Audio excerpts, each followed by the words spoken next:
What was supposed to be a night of celebration turned into disaster after 4 friends who were all drunk left the bar in the city without a designated driver. Designate a driver. Don't drink and drive.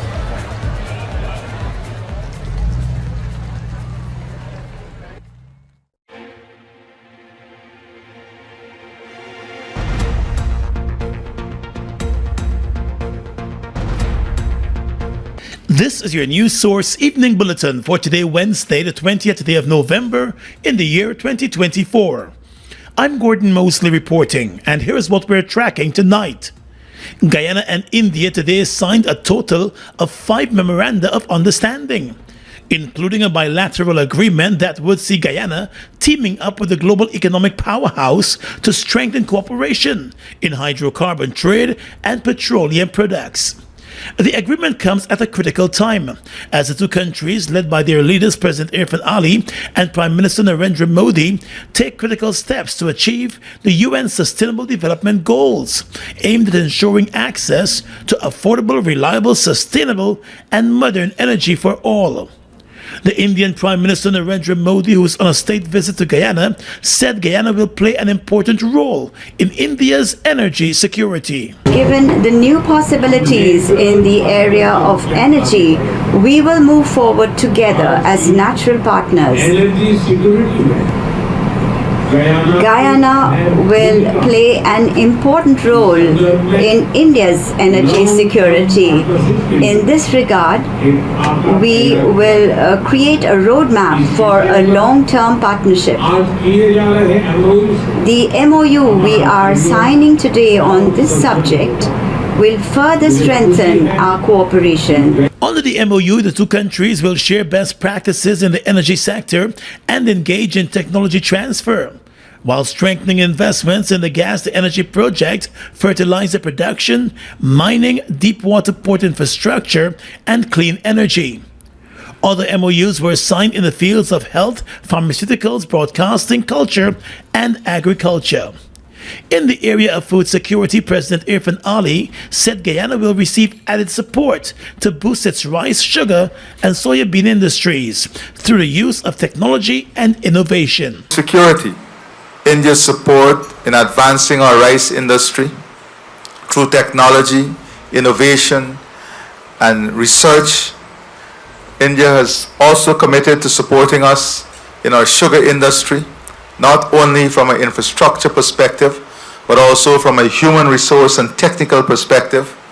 They will support us in expanding our corn, soya, and looking at wheat farming and production here in Guyana, food processing, and important to all of this is research and development.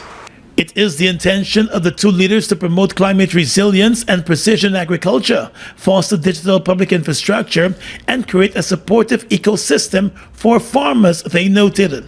The two sides have also agreed to the establishment of a working group to ensure the successful execution of the agreements signed. Our discussions this morning and the agreements we have signed only lay more work for all of us. And we have committed ourselves to this work by the establishment of a framework, establishment of a working group that will advance all the ideas and all the decisions to ensure that the bottlenecks and systemic hindrances will be removed so that we can accomplish all of which we have discussed and agreed on.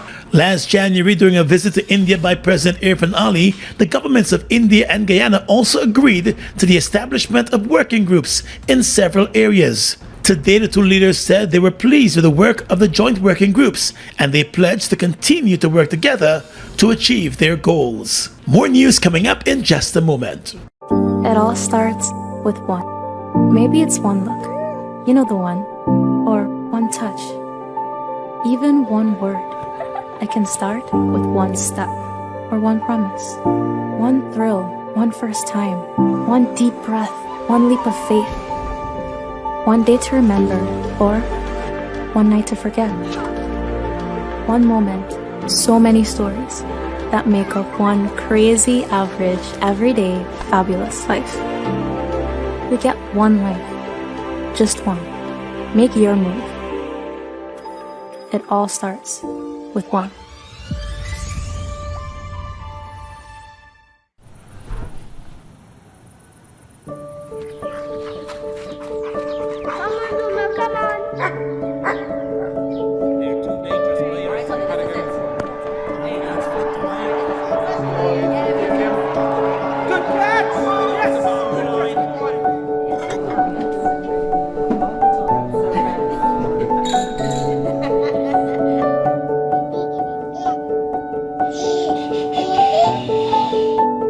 Your own home is so much more than just four walls, floors, and ceilings. It's a lifetime of great memories and stories. Come talk to us and start your journey home today. Republic Bank, we're the one for you. The Global Super League has arrived. It's time for the Amazon Warriors to face their toughest test yet. Support your Warriors as they take on cricket powerhouses from Australia, Bangladesh, England and Pakistan. Tickets are available now at the box office or online at gslt20.com. The ExxonMobil Guyana Global Super League. You don't want to miss this.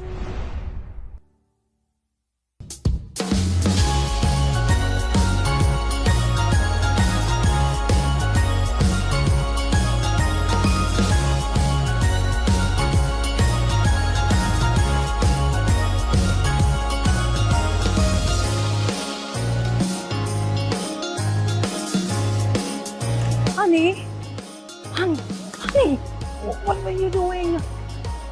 Let's cash out. Let's cash out. Shop $5,000 or more at any Massey stores for a chance to win a 2024 Nissan Qashqai Sense and $100,000 every 2 weeks with Massey Stores Christmas Jackpot Promotion.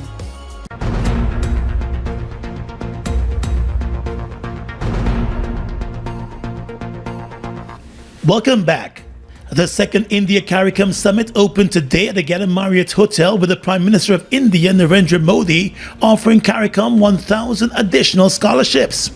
The scholarships will be offered by India through the Indian Technical and Economic Cooperation Program over a period of 5 years. Prime Minister Modi said in addition to the scholarships, India will also be expanding its Technical Development Center to accommodate all of the countries in the Caribbean community. In order to promote the technical training and skill development of youth, we have set up a technical development center in Belize. We will expand its scale and size so that it can be used by all CARICOM countries. We will also work on creating a forensic center for the CARICOM region. Prime Minister Modi said India also has an integrated government online training portal, which is in place to facilitate online courses. He said India will be more than happy to create a similar portal for CARICOM countries. As he addressed the regional leaders, including the chairman of CARICOM, Prime Minister Decon Mitchell of Grenada, and CARICOM Secretary General Dr. Carla Barnett, Prime Minister Modi also extended a hand of partnership, proposing collaboration in areas such as technology and innovation, commerce, agriculture, maritime, energy, culture, health, and security. In the area of renewable energy, India has offered to power government buildings in the CARICOM region using solar power. We are investing in a big way in the area of renewable energy. We propose that we can help make at least one government building solar powered in each of the CARICOM countries. The Indian Prime Minister also said as a technology and startup hub, India has employed a range of technological solutions to support both public and private entities. The technologies, he said, have stood the test of time and continue to be in use around the world. One such system is a unified payments interface. Prime Minister Modi said together, India and CARICOM can work to transfer that and other technologies to countries within CARICOM. Today, in India, direct benefit transfers are being made to millions of people with just one click.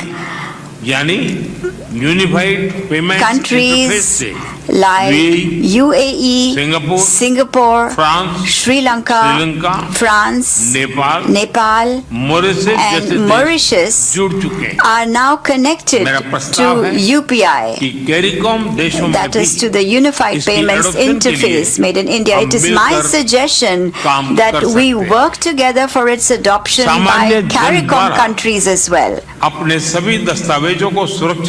the common man to be able to store all documents carefully, we have made the cloud-based DigiLocker platform. We can start this as a pilot project in CARICOM countries as well. The Prime Minister also highlighted opportunities in the agriculture sector using technology, as well as in the areas of maritime and maritime security, health and culture. The last India-CARICOM summit was held 5 years ago. Let's tell you now that Chairman of CARICOM and Prime Minister of Grenada, Dickon Mitchell, said today that more than ever, closer linkages between CARICOM and its trusted partner India are needed to better equip citizens of the region to overcome existing developmental challenges. As he addressed the Prime Minister of India, Narendra Modi, and his regional counterparts at the second India-CARICOM summit today, the CARICOM chairman said the challenges are plenty. He said the historic summit is taking place against a backdrop of rapid developments, both regionally and globally, that continue to impact citizens of the Caribbean region. The multifaceted and protracted crisis in Haiti, the existential threat we face from climate change, the post-COVID-19 economic recovery challenges, the conflicts in the Middle East, and the ongoing Russia-Ukraine war have all contributed to high inflation, global unemployment, and have contributed to some measure of despair and uncertainty and anxiety amongst our peoples. Prime Minister Mitchell said these circumstances have not only sapped resources, but have also shifted the attention of the international community from the multifaceted challenges facing developing countries. He said the gloomy international landscape already has an uncertain outlook for small and extremely vulnerable islands and low-lying states within CARICOM.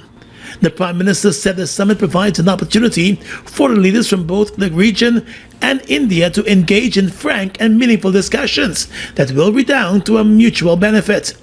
Meanwhile, CARICOM Secretary General Dr. Carla Barnett said already India's collaboration with CARICOM has led to sustainable contributions in critical areas. Added to that, she said India has used its global platforms to champion issues affecting small states. As our countries continue to navigate the complexities of sustainable development, South-South partnerships such as ours are imperative to foster innovative solutions. The community therefore commends and thanks India for its strong advocacy on issues that are important to our region. And India's presidency of the G20 in 2023 was testament to this commitment, with reform of the global financial architecture as a priority. Such advocacy in the international arena is critical, particularly where we, as small states, do not have a loud enough voice. And President Irfan Ali, in his address at the CARICOM India Summit, lauded the leadership of Prime Minister Modi, thanking him for his many interventions that have helped the region. Under your visionary leadership, India has an influential voice in the international community.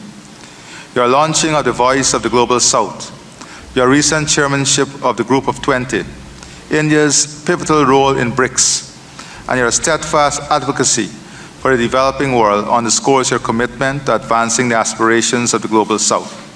These initiatives have elevated India's stature and placed the concerns of developing nations, including the small island developing and low-lying coastal states of the Caribbean, firmly on the global agenda. President Ali recalled that when faced with the COVID-19 pandemic, India was first in line to deliver much-needed vaccines to the region.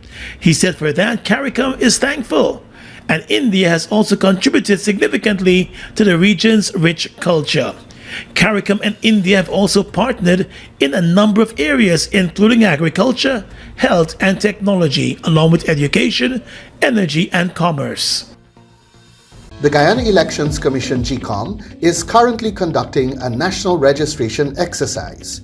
Who can register? Anyone who will be 14 years or older by December 31st, 2024 and is a Guyanese citizen by birth, descent, naturalization, or is a citizen from a Commonwealth country living in Guyana for 1 year or more. How to apply for registration? You must visit the GECOM registration office that is responsible for the registration of persons from your area of residence to apply for registration or name change or correction.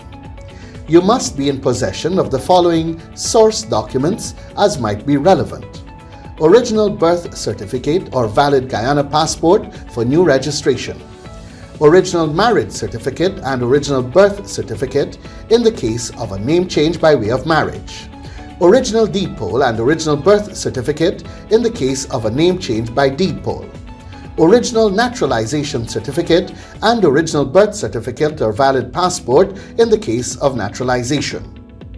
This registration exercise will end on November 29th, 2024. For further information, please contact GECOM on the following hotline numbers: 225-027729, 226-6557, 223-9650, or visit the GECOM website at www.gecom.org.gy. The Global Super League has arrived. It's time for the Amazon Warriors to face their toughest test yet. Support your Warriors as they take on cricket powerhouses from Australia, Bangladesh, England and Pakistan. Tickets are available now at the box office or online at gslt20.com. The ExxonMobil Guyana Global Super League. You don't want to miss this.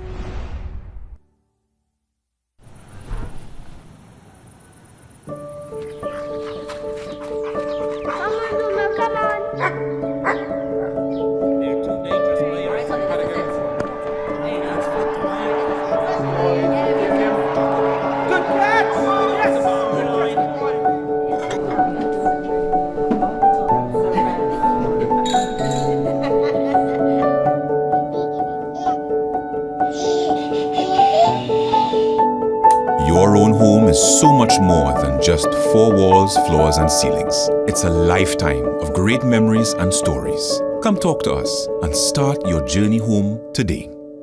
Republic Bank. We're the one for you.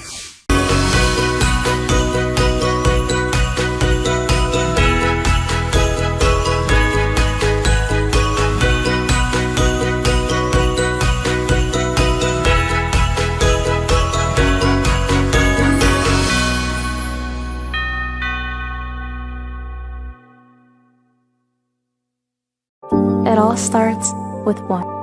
Maybe it's one look, you know the one, or one touch, even one word. I can start with one step, or one promise, one thrill, one first time, one deep breath, one leap of faith, one day to remember, or one night to forget. One moment, so many stories that make up one crazy, average, everyday, fabulous life. We get one life, just one. Make your move. It all starts with one.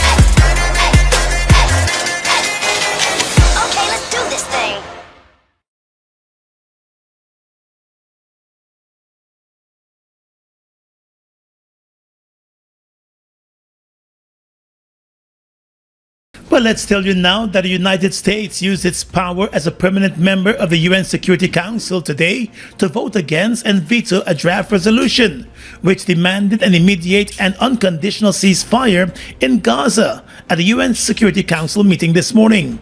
The resolution was introduced by Guyana and the other elected members of the UN Security Council.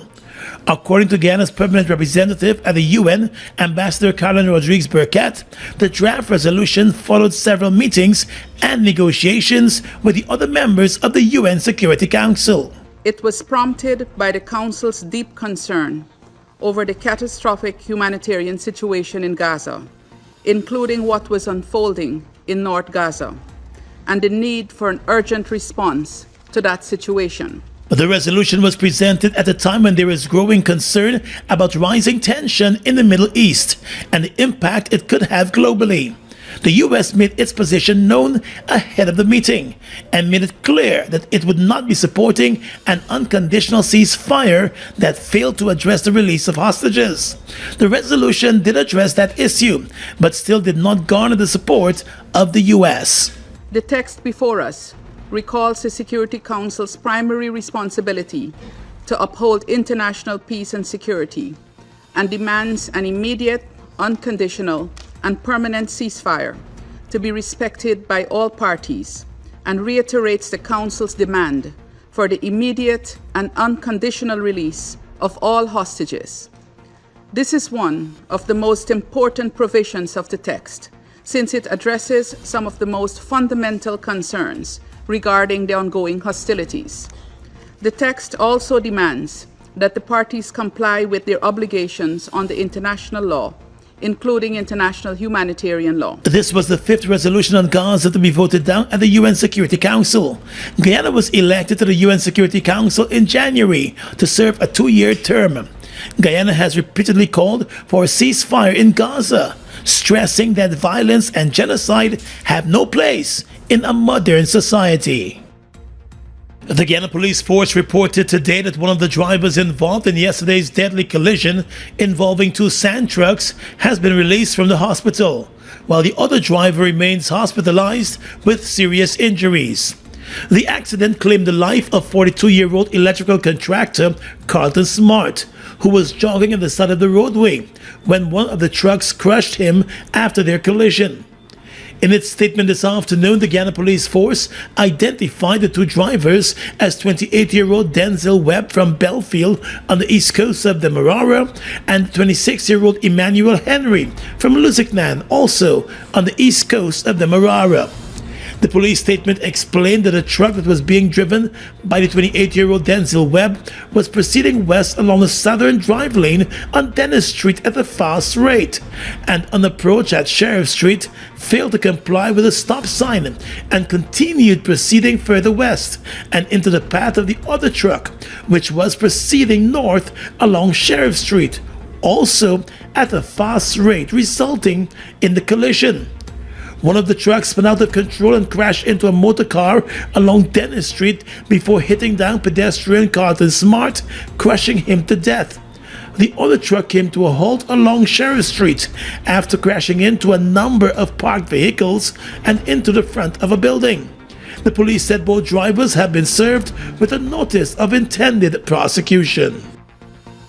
Embattled Assistant Commissioner of Police Calvin Brutus is putting up a fight against high-ranking members of the Guyana Police Force and the Special Organized Crime Unit, claiming among other things misconduct and the abuse of power during their time in office and throughout the investigations against him. In his multi-million-dollar lawsuit against the Attorney General and a number of senior police officers, Mr. Brutus is alleging wrongful actions committed by the senior officers between the 1st of July and the 24th of October this year. He had previously withdrawn a lawsuit he had filed against SOCU and the government. And in his new suit, he has singled out officials within the Guyana Police Force and the government who he believes wronged him. The lawsuit has named the head of SOCU Assistant Commissioner Fazil Karambashk, Assistant Commissioner Ravindranath Budram, Assistant Commissioner Errol Watts, Deputy Head of SOCU Mahadev Singh, Finance Officer Bharat Prasad, among others, along with the Attorney General of Guyana Anil Nandlal. Mr. Brutus stated in his claim that the officers listed in the lawsuit engaged in misconduct, unlawful behavior, and abuse of power while performing their official duties, causing significant harm, loss, and damage to his personal and business reputation. He also complained that due to the freezing of his bank accounts, he has lost the ability to pay for his doctoral degree, and he has also suffered reputation and self-esteem damages.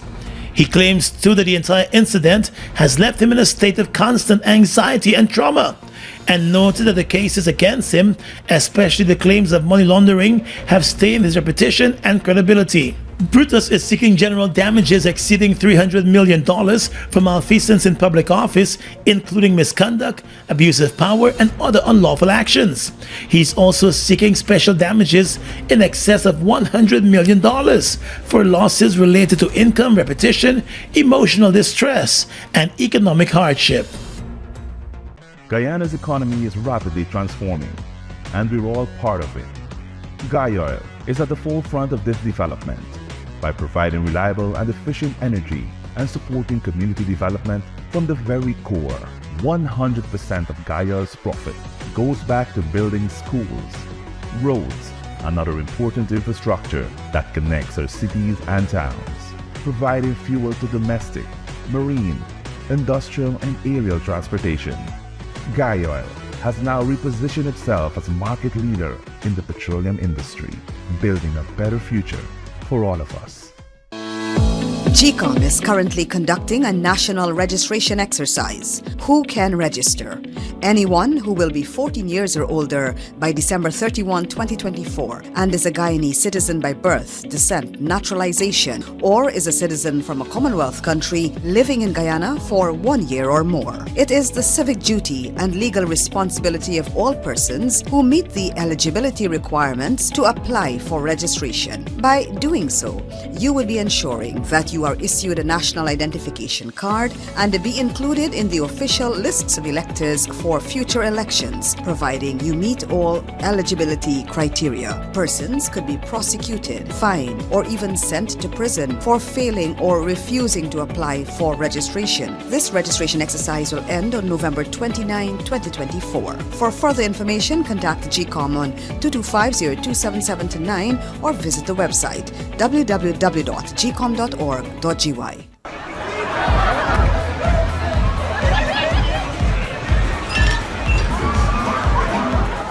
What was supposed to be a night of celebration turned into disaster after 4 friends who were all drunk left the bar in the city without a designated driver. Designate a driver. Don't drink and drive.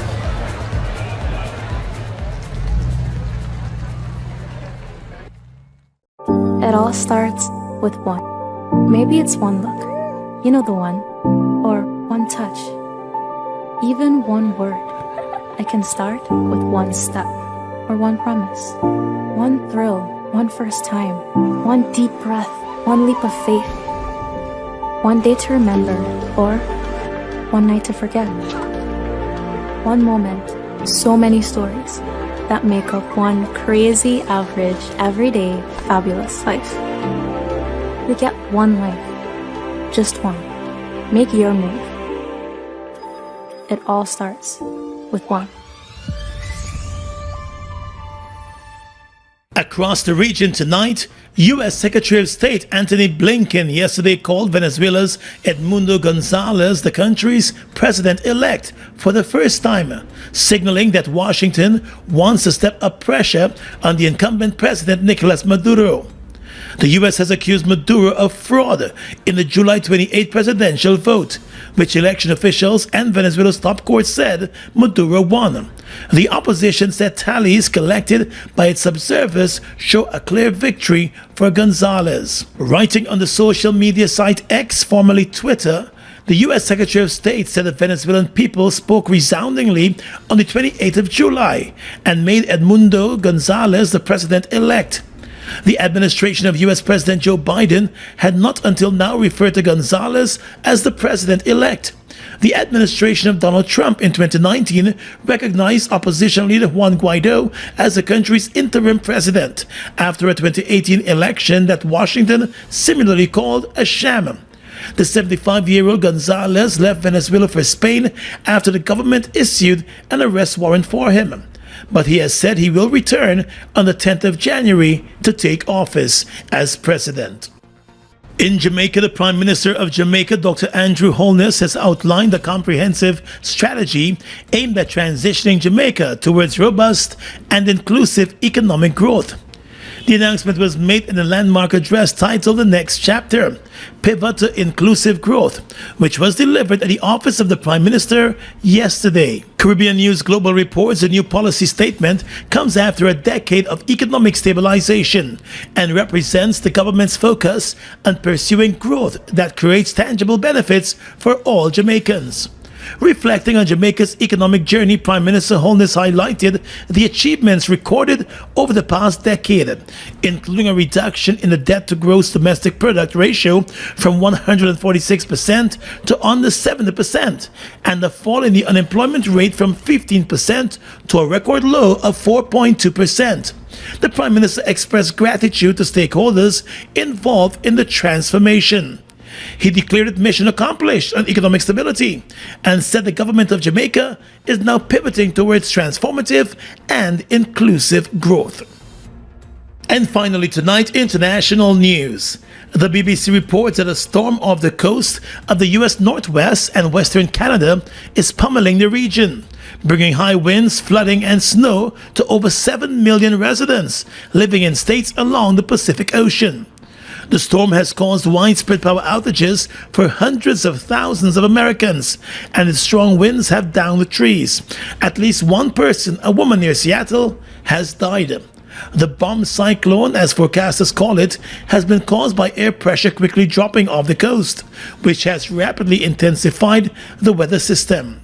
The effects of the storm were seen on Wednesday morning, with fallen trees damaging homes and blocking roadways in Washington state.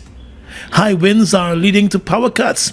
On Wednesday morning, more than 600,000 homes in Washington were without power, according to PowerOutage.us. Around 15,000 customers were experiencing outages in California, and several schools in Washington closed their doors. And that's your News Source Evening Bulletin for tonight. I'm Gordon Mosley reporting and encouraging you to have a safe and enjoyable night.